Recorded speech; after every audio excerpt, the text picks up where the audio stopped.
Students, कैसे हैं आप सब। आई होप आप सभी अच्छे होंगे। मैं आरती आप सभी का अपने परिवार फिजिक्स स्कूल में हार्दिक स्वागत करती हूँ, जहां पर हम पढ़ते हैं ग्रेजुएशन के लिए फिजिक्स और केमिस्ट्री।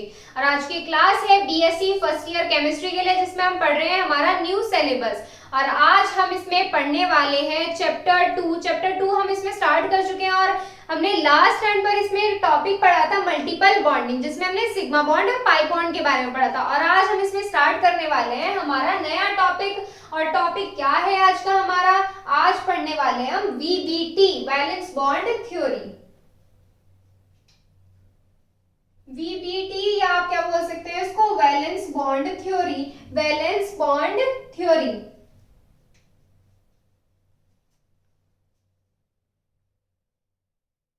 तो ये है आज का हमारा मेन टॉपिक। अब बात करते हैं कि ये वीबीटी क्या है और ये किसने दी थी। अब थ्योरी है तो ऑब्वियस सी बात है कि किसी साइंटिस्ट ने ही दी थी। तो ये जो हमारी वैलेंस बॉन्ड थ्योरी होती है, ये हमारे दो साइंटिस्ट ने दी थी। हिटलर और लंदन नाम के दो साइंटिस्ट ने हमारी ये थ्योरी दी थी। और इस थ्योरी में कुछ कमियां थी जिसे मॉडिफाई किया था पॉलिंग और स्लेटर ने इस थ्योरी को क्या किया था, मॉडिफाई किया था।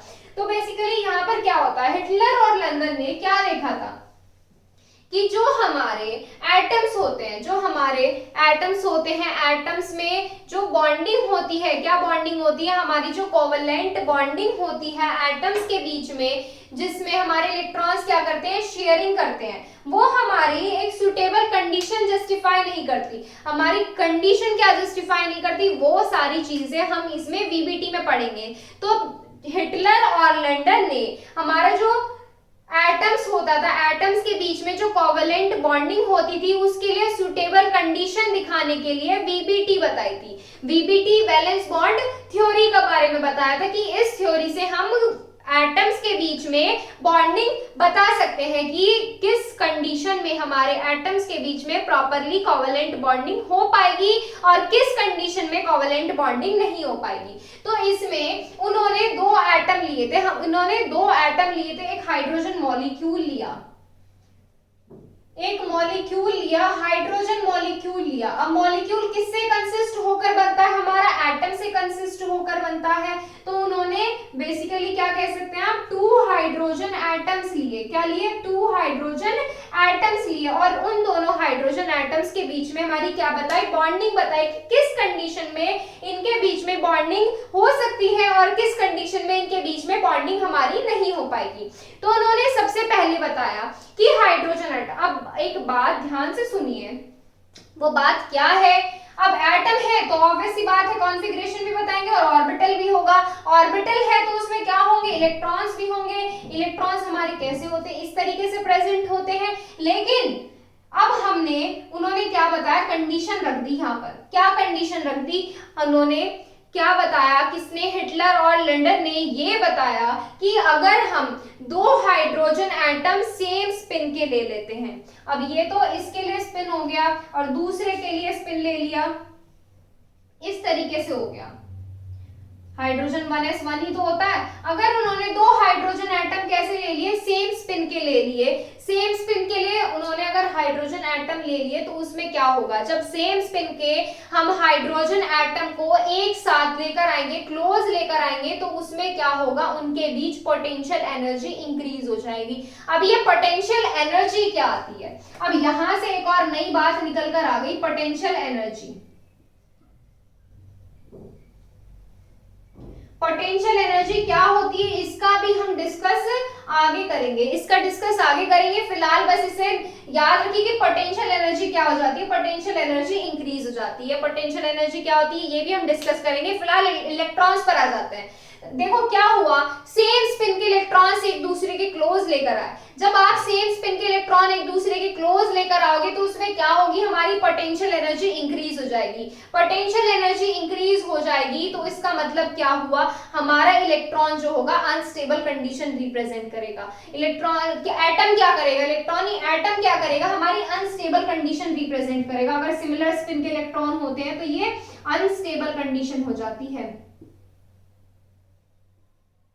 ये कंडीशन कैसी हो जाती है, अनस्टेबल कंडीशन हो जाती है कि अगर हमारे इलेक्ट्रॉन्स जो होते हैं सिमिलर स्पिन के लेते हैं और इस कंडीशन में क्या होता है, जब ये कैसे हो गए, एटम्स कैसे हो गए हमारे, अनस्टेबल हो गए। अनस्टेबल, क्या कोई भी एटम जब अनस्टेबल होता है क्या वो बॉन्डिंग कर पाता है? नहीं करता। जब हमारा कोई एटम क्या हो गए, अनस्टेबल हो गए, अनस्टेबल कंडीशन रिप्रेजेंट करेंगे पोटेंशियल एनर्जी इंक्रीज होते ही, तो उसमें बॉन्डिंग नहीं हो पाती। इसमें एक तो रीजन ये हो गया, और इसमें एक रीजन क्या बोल सकते हैं, सिमिलर स्पिन।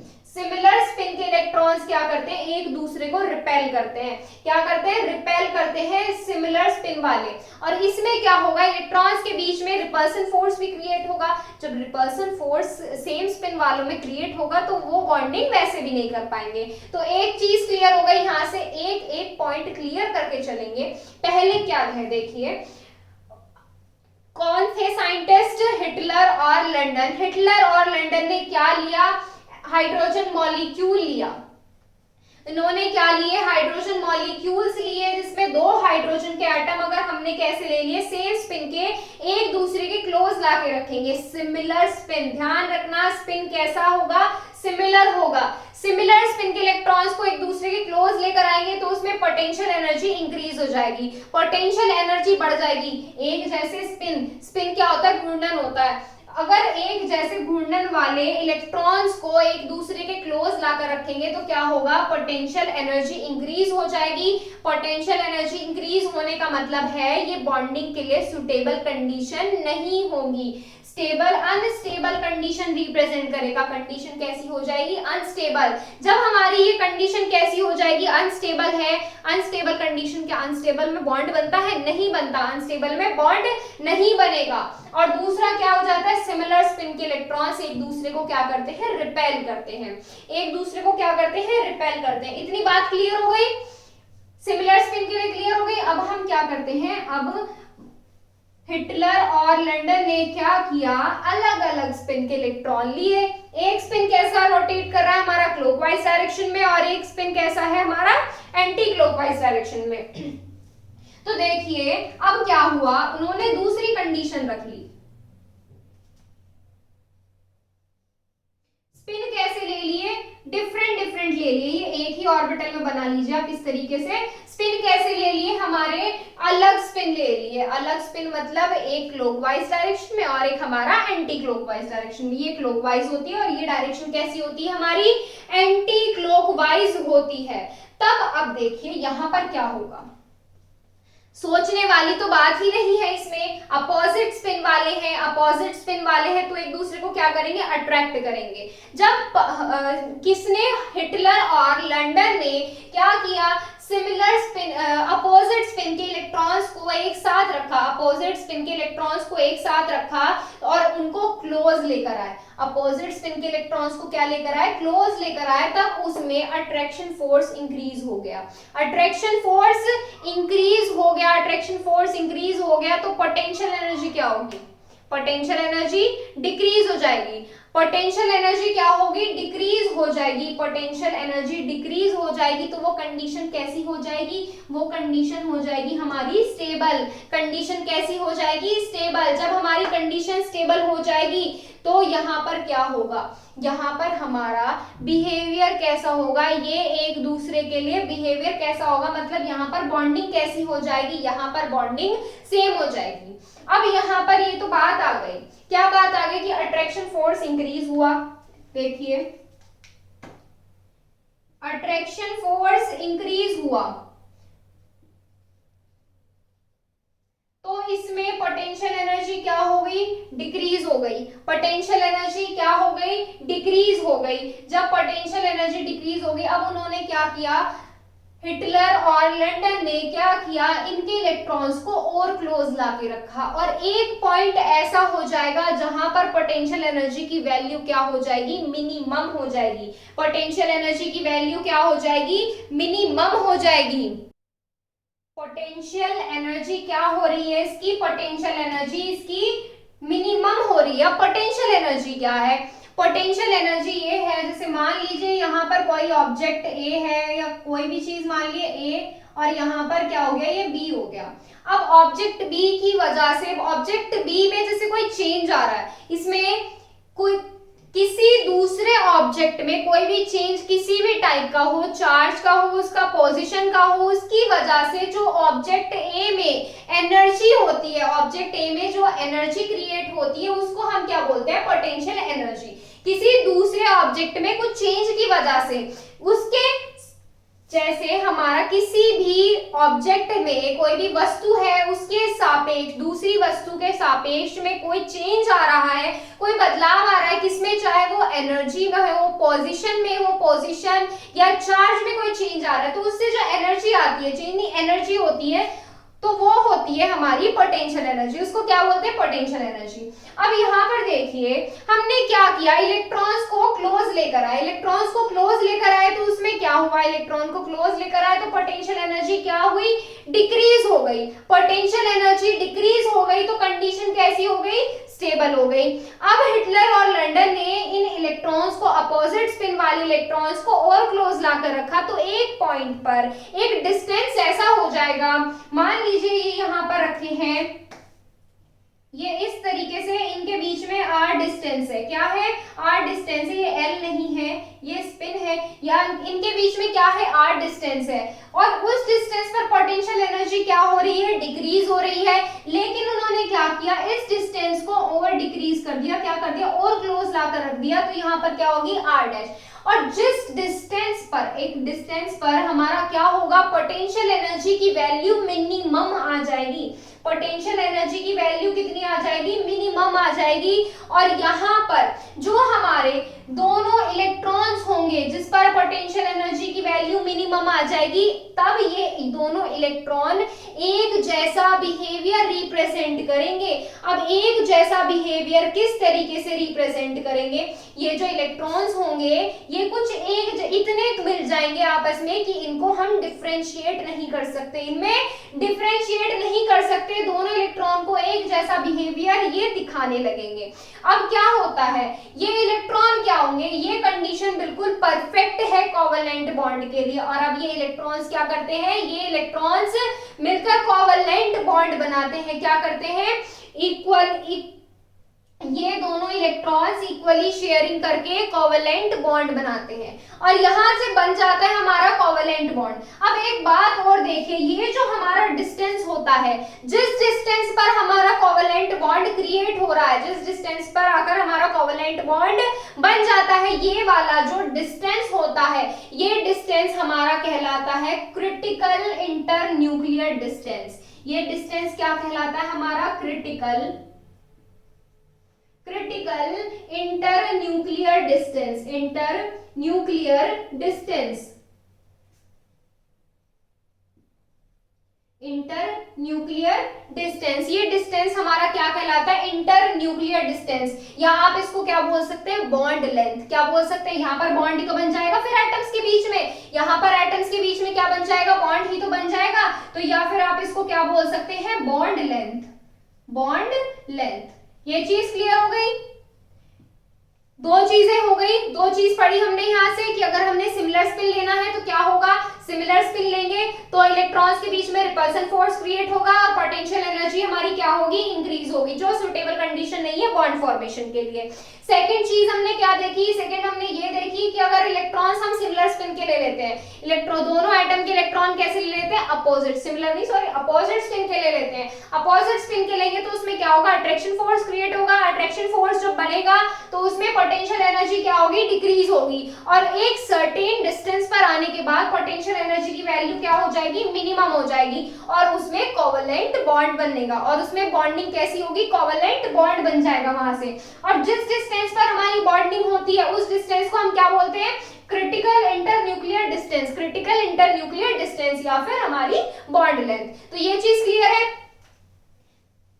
अब इसमें बात करते हैं कि अगर हमारे डिस्टेंस को घटाया या बढ़ा दिया जाए, अगर हमारे डिस्टेंस को घटा दिया या बढ़ा दिया जाए तब क्या होता है। अब जो हमारा इंटर न्यूक्लियर डिस्टेंस है, अगर हम एटम्स के बीच में इंटर न्यूक्लियर डिस्टेंस को घटा रहे हैं, अगर इंटर न्यूक्लियर डिस्टेंस को हमने ज्यादा घटा दिया, एटम्स के बीच में एटम नंबर ए ले लिया, एटम नंबर बी ले लिया, और इनके बीच के इंटर न्यूक्लियर डिस्टेंस जहां पर हमारी बॉन्डिंग बन रही है उसको हमने क्या कर दिया, डिक्रीज कर दिया, तो हमारी पोटेंशियल एनर्जी इंक्रीज हो जाएगी। और पोटेंशियल एनर्जी क्या होगी हमारी, और इंक्रीज हो जाएगी। पोटेंशियल एनर्जी इंक्रीज हो जाएगी, क्यों इंक्रीज होगी, क्योंकि हमने क्या किया, इलेक्ट्रॉन्स को क्या कर लिया, इलेक्ट्रॉन्स को और क्लोज ला दिया, इलेक्ट्रॉन्स को और क्लोज ला दिया, तो उसमें क्या होगा, उसमें रिपल्सन फोर्स बन जाएगा, रिपल्सन फोर्स क्रिएट होगा। अब रिपल्सन फोर्स कैसे क्रिएट हो रहा है, आपके मन में एक सवाल आ रहा होगा। क्या सवाल आ रहा होगा, जब हमने एटम्स को क्या रखा, क्लोज रखा, तो उसमें क्या करे, अट्रैक्शन फोर्स आ गया। अब हम क्या करें, एटम्स को क्या रखा हमने, और ज्यादा क्लोज ला दिया, तो उसमें क्या हो रहा है, रिपल्सन फोर्स हो रहा है। अब देखिए इसमें एक चीज देखिए, हमने क्या किया, हमने अभी बताया था कि हमारे एक पॉइंट पर जब हमारी क्या होती है, पोटेंशियल एनर्जी बिल्कुल मिनिमम हो जाती है, तो हमारे इलेक्ट्रॉन्स कैसे बिहेवियर रिप्रेजेंट करते हैं, हमारे इलेक्ट्रॉन्स बिल्कुल सेम बिहेवियर दिखाने लगते हैं, इतना सेम बिहेवियर दिखाने लगते हैं कि आप स्पिन को आप डिफरेंशिएट नहीं कर सकते, एटम्स को डिफरेंशिएट नहीं कर सकते। तो ऐसे एटम्स को एक पर्टिकुलर डिस्टेंस, जो पर्टिकुलर डिस्टेंस क्या है हमारा, क्रिटिकल इंटर न्यूक्लियर डिस्टेंस है, इस डिस्टेंस के बाद आप जब ऐसे एटम्स को क्लोज लेकर आते हो तो उसमें एक रिपल्सन फोर्स क्रिएट होने लगता है। जब उसमें रिपल्सन फोर्स क्रिएट होने लगता है तो उसमें एटम्स के बीच में एनर्जी क्या हो जाती है, एटम्स के बीच में एनर्जी हमारी इंक्रीज हो जाती है, एटम्स के बीच एनर्जी यानी कि पोटेंशियल एनर्जी क्या हो जाएगी, इंक्रीज हो जाएगी। और पोटेंशियल एनर्जी इंक्रीज होते ही हमारी कंडीशन कैसी हो जाएगी, बताइए कंडीशन कैसी हो जाएगी, अनस्टेबल। कंडीशन कैसी हो जाएगी हमारी, अनस्टेबल हो जाएगी, अगर पोटेंशियल एनर्जी हमने क्या कर दी, पोटेंशियल एनर्जी इंक्रीज कर दी। अब इसमें ये कंडीशन है, ये कंडीशन हमारे बॉन्ड फॉर्मेशन के लिए सुटेबल नहीं है। इसका मतलब क्या हुआ, पोटेंशियल एनर्जी इंक्रीज होते ही हमारा बॉन्ड फॉर्मेशन नहीं हो पाएगा, बॉन्ड फॉर्मेशन नहीं हो पाएगा। यहां से मतलब क्या हुआ, एक पर्टिकुलर डिस्टेंस पर ही हमारी कोवलेंट बॉन्डिंग हो सकती है। एक डिस्टेंस क्या है, वो distance critical inter nuclear distance पर ही हमारी बॉन्डिंग, कैसी बॉन्डिंग, कोवलेंट बॉन्डिंग हो सकती है। बॉन्डिंग कैसी हो सकती है, कोवलेंट बॉन्डिंग हो सकती है। कैसी बॉन्डिंग हो सकती है, कोवलेंट बॉन्डिंग। अगर हम क्लोज लाएंगे तो समझ में आ गया क्या होगा, रिपल्सन फोर्स होगा, पोटेंशियल एनर्जी इंक्रीज होगी, कंडीशन अनस्टेबल होगी और कोवलेंट बॉन्ड नहीं होगा। अब इसमें बात करते हैं, अगर हम ये इंटर न्यूक्लियर डिस्टेंस को बढ़ा दें, अगर हम क्या कर दें, पहले इतना था, इंटर न्यूक्लियर डिस्टेंस को बढ़ा दिया, अगर इंटर न्यूक्लियर डिस्टेंस को हम बढ़ाएंगे तो उसमें क्या होगा, इसमें magnitude of attraction force work नहीं करेगा। अरे जब तक अट्रैक्शन फोर्स नहीं होगा तब तक उसमें क्या नहीं हो सकता, जब तक अट्रैक्शन फोर्स नहीं होगा बॉन्डिंग भी नहीं होगी। उसमें बॉन्डिंग करने के लिए अट्रैक्शन फोर्स का वर्क करना बहुत जरूरी है। तो यहां से क्या होगा, जब आप इनके बीच का डिस्टेंस बढ़ा देंगे, एटम्स के बीच का डिस्टेंस बढ़ा देंगे, तो उसमें अट्रैक्शन फोर्स वर्क नहीं करेगा। अट्रैक्शन फोर्स वर्क नहीं करेगा तो उसमें हमारे क्या नहीं होगा, जो बॉन्ड होगा वो बॉन्ड भी हमारा नहीं बनने का, बॉन्ड हमारा नहीं बनेगा। तो उसमें देखो दो चीज हो जाती है। पहली चीज क्या है, पहली चीज देखिए, पहले देखो अगर हमारा क्या हो रहा है, अट्रैक्शन फोर्स है, अट्रैक्शन फोर्स वर्क कर रहा है तो हमारी बॉन्डिंग होगी। अगर हमने क्या किया, अट्रैक्शन फोर्स को बढ़ा दिया, अट्रैक्शन फोर्स को हमने क्या करा, अट्रैक्शन फोर्स को बढ़ा दिया, अट्रैक्शन फोर्स को क्या कर दिया हमने बढ़ा, मतलब अट्रैक्शन फोर्स को बढ़ाने का मतलब हमने इलेक्ट्रॉन्स को क्या कर दिया, हमने एटम्स को क्या कर दिया, एटम्स को हमने क्लोज ला दिया। अगर हम ज्यादा क्लोज ला देंगे तो हमारे एटम्स क्या करेंगे, सिमिलर बिहेवियर रिप्रेजेंट करेंगे और उसमें रिपल्सन आ जाता है। अब दूसरी बात आती है कि हमने इनके बीच का डिस्टेंस क्या कर दिया, डिस्टेंस हमने बहुत ज्यादा बढ़ा दिया, हमने क्रिटिकल इंटर न्यूक्लियर डिस्टेंस क्या कर दिया, बहुत ज्यादा इंक्रीज कर दिया। डिस्टेंस क्या कर दिया, मोर, ज्यादा कर दिया, बीच की दूरी क्या कर दी, ज्यादा कर दी, बीच की दूरी क्या कर दी, ज्यादा कर दी, तो उसमें अट्रैक्शन फोर्स नहीं बनने का, जो हमारा रिस्पॉन्सिबल होता है बॉन्डिंग के लिए। अट्रैक्शन फोर्स हमारा जब नहीं होगा तो बॉन्डिंग में नहीं होगी। तो यहाँ से हमने क्या पढ़ा, यहाँ से हमने क्या देखा, ये देखा कि अगर हम बॉन्ड को, क्रिटिकल इंटरन्यूक्लियर डिस्टेंस को, जहां पर हमारी कोवलेंट बॉन्डिंग होती है, अगर उसे हम उसे घटाते या बढ़ाते हैं तब हमारा कोवलेंट बॉन्ड नहीं बनता है, कोवलेंट बॉन्डिंग नहीं बनती है, एक पर्टिकुलर डिस्टेंस पर ही हमारी बॉन्डिंग होगी। तो ये बताया था हमें किसने, हिटलर और लंडन ने। अब इस जो ये हमारी थ्योरी थी जो हिटलर और लंडन ने बताई थी, इसमें हमारे बहुत सारा ज्यादा कमियां भी थी, ये कुछ चीजों के बारे में बिल्कुल भी एक्सप्लेन नहीं कर पाई थी। तो इसी थ्योरी को मॉडिफाई किया था किसने, दो साइंटिस्ट ने। कौन कौन थे वो साइंटिस्ट, वो साइंटिस्ट पहले तो थे हिटलर और लंडन, और मॉडिफाई किसने किया था, पाउलिंग और स्लेटर ने। मॉडिफाई किसने किया था, पाउलिंग और स्लेटर ने। तो वो है मॉडिफाइड थ्योरी। अब ये चीज क्लियर हो गई यहाँ से आपको। पहले हम इनको लिखेंगे, देखो मैं आपको ऑरली डिक्टेट कर देती हूँ। अगर आपको ये कॉन्सेप्ट क्लियर है तो आप मॉडिफाइड जो वीबीटी है, जो हमारी संशोधन किया हुआ है पॉलिंग और स्लेटर ने, वो भी आपको इजीली समझ आ जाएगी। मेनली ये इंपॉर्टेंट नहीं है, मेन जो इंपॉर्टेंट है हमारी मॉडिफाइड या संशोधित वैलेंस बॉन्ड थ्योरी है। देखिए अगर आप फिर भी इसमें लिखना चाहते हैं तो आप किस तरीके से लिखेंगे, मैं आपको एक बार बता देती हूँ।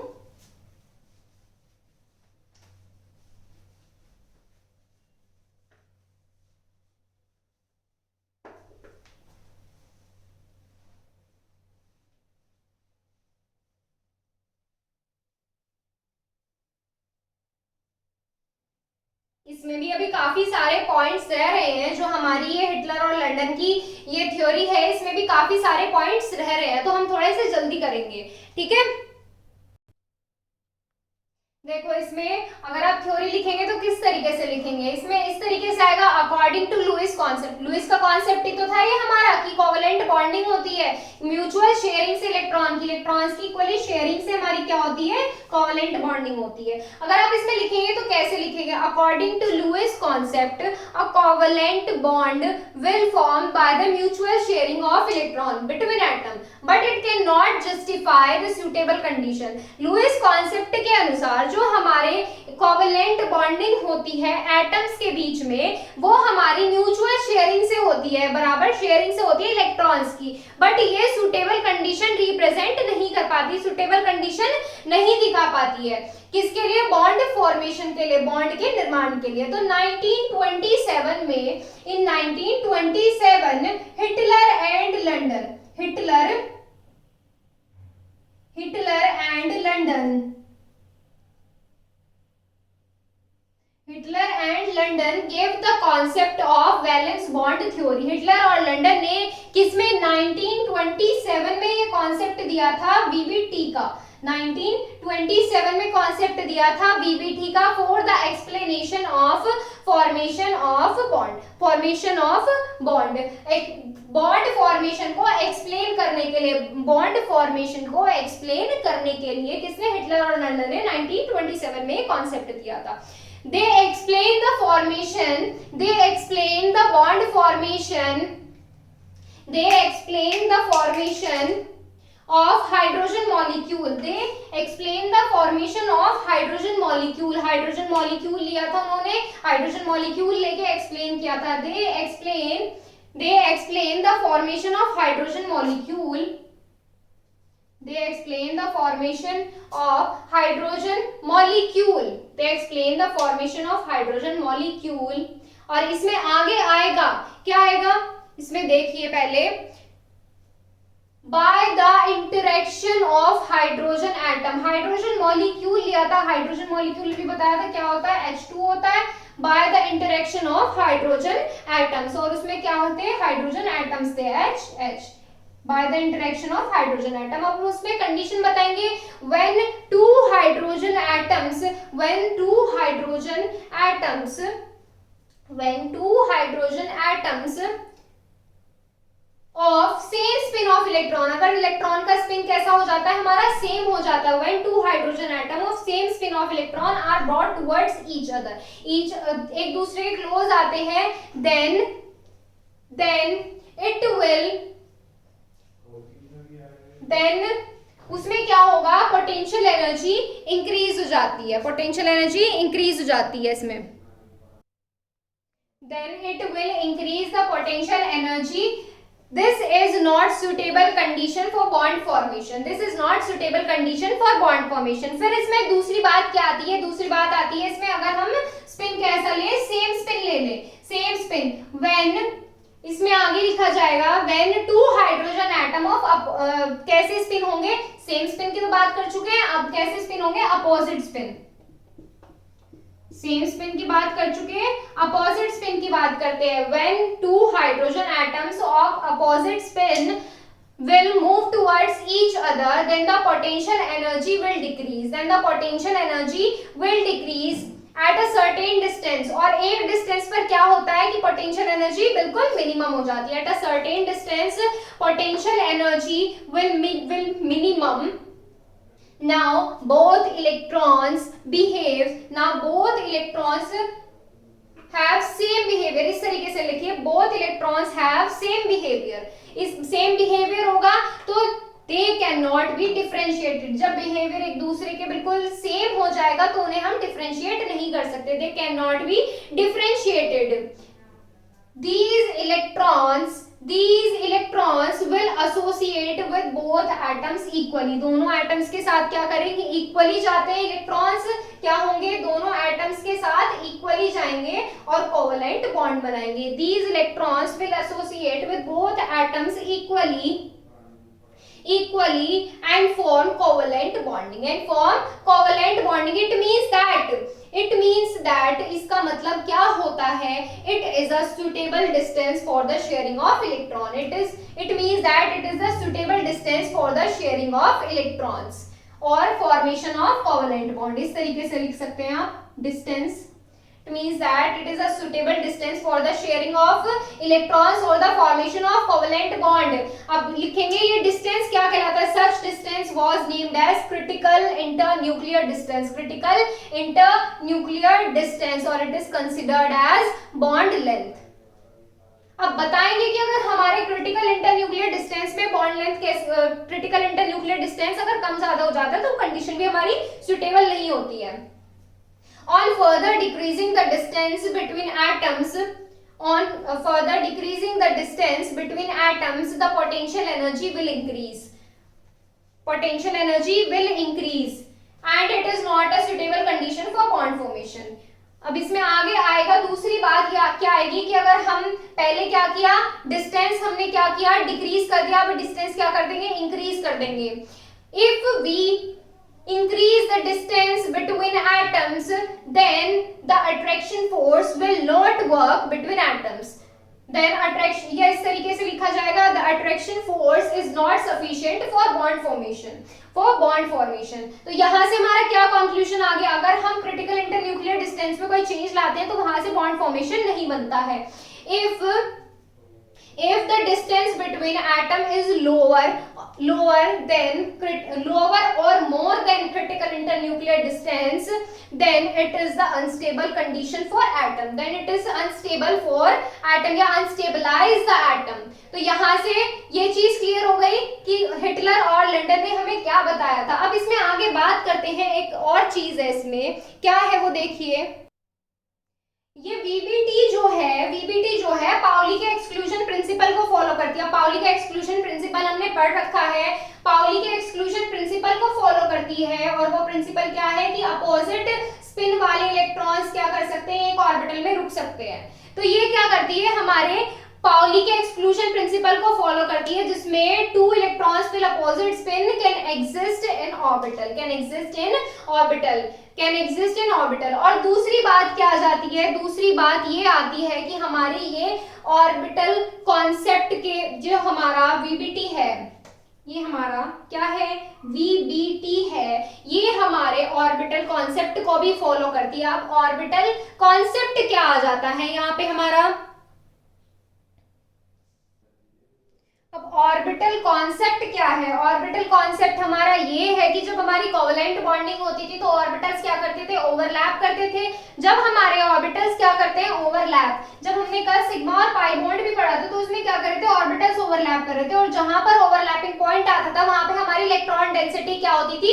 इलेक्ट्रॉन डेंसिटी ज्यादा होती थी। जब वहां पे हमारे मैक्सिमम इलेक्ट्रॉन्स होते थे तो ये हमारे न्यूक्लियस को अट्रैक्ट करते थे। बोथ जो हमारे इलेक्ट्रॉन्स हैं दोनों एटम्स के न्यूक्लियस को क्या करते थे? अट्रैक्ट करते हैं और फिर उनको एक दूसरे के क्लोज बनाकर रखते हैं, इतने अट्रैक्ट करते हैं, इतने क्लोज रखते हैं ताकि वो एटम कंसिस्ट होकर हमारा मॉलिक्यूल बन जाता है। एटम्स क्या करता है? हमारा मॉलिक्यूल बन जाता है। तो ये हमारी वीबीटी जो है ये ऑर्बिटल थ्योरी कॉन्सेप्ट को भी फॉलो करती है। तो इसमें अगर आप लिखेंगे तो कैसे लिखेंगे? VBT also follows the orbital concept according to which during formation of covalent bond orbitals will overlap each other। orbitals क्या करते हैं? overlap करते हैं दोनों को। the density of electron is maximum at that point। the density of electron at that point, और वो point क्या है? overlapping वाला point। that is the point of overlapping। these electrons are attracted by the nucleus of both atom। and which stabilize the atom। और जो atom को क्या कर देते हैं? स्टेबलाइज कर देते हैं। तो यहाँ से क्या है? हमारा हिटलर और लंदन का कॉन्सेप्ट क्लियर होता है वीबीटी के लिए। अब इसमें हमारी क्या है? लिमिटेशंस हैं, कुछ कमियां हैं। कमियां हर चीज में होती हैं, तो यहाँ से लिमिटेशन आ जाती हैं।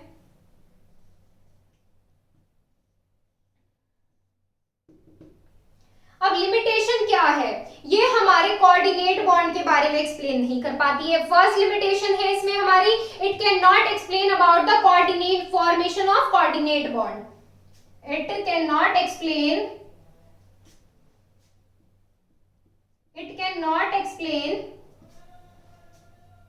about the formation of coordinate bond। कौन से बॉन्ड? कोऑर्डिनेट बॉन्ड के बारे में नहीं बता पाते। फॉर्मेशन ऑफ कोऑर्डिनेट बॉन्डिंग के बारे में एक्सप्लेन नहीं कर पाते हैं। सेकंड लिमिटेशन क्या हो जाती है? कमी क्या हो जाती है? ये हमारी ओवरलैपिंग को एक्सप्लेन नहीं कर पाती कि हमारी इफेक्टिवली ओवरलैपिंग कैसे होती है। It can not explain about the overlapping.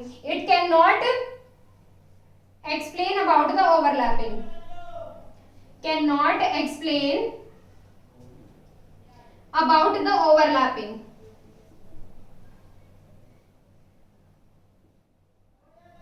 Overlapping के बारे में हमें इंफॉर्मेशन प्रोवाइड नहीं कर पाती। ओवरलैपिंग ऑफ ऑर्बिटल्स को ओवरलैप करते हैं। ओवरलैपिंग ऑफ ऑर्बिटल्स, या क्या कह सकते हैं? हमारे सिग्मा पाई बॉन्ड के बारे में इंफॉर्मेशन नहीं प्रोवाइड कर पाती। It can not explain about the information of sigma pi bond in covalent bond.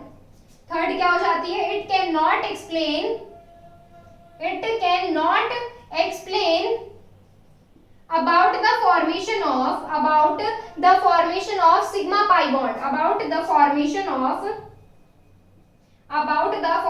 of sigma and pi bond in covalent bond। in covalent compound, covalent bond नहीं, covalent compound लिखेंगे, इसमें bonding ही तो हो रही है।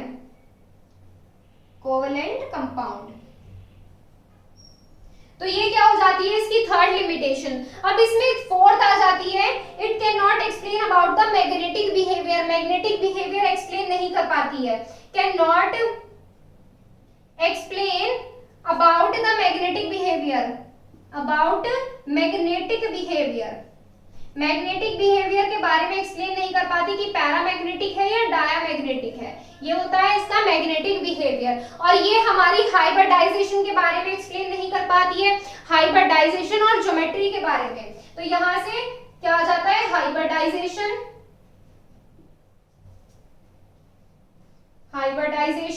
और ज्योमेट्री